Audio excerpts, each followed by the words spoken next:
Hey, what's up everyone? Good morning. So we're gonna do a quick bodyweight style workout at home in our dojo. Oh, yes. Okay guys, so basically how it's gonna work, we're gonna choose 4 exercises and we're gonna do each of them for 30 seconds each.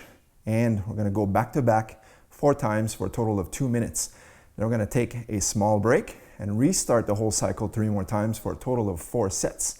So if you connect them all together, that's 8 minutes of work. With the rest time, it's gonna give you a 10-minute workout. So morning time workout. We like to exercise every single day.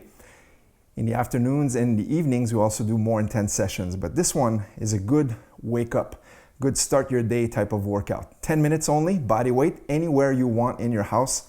Follow along.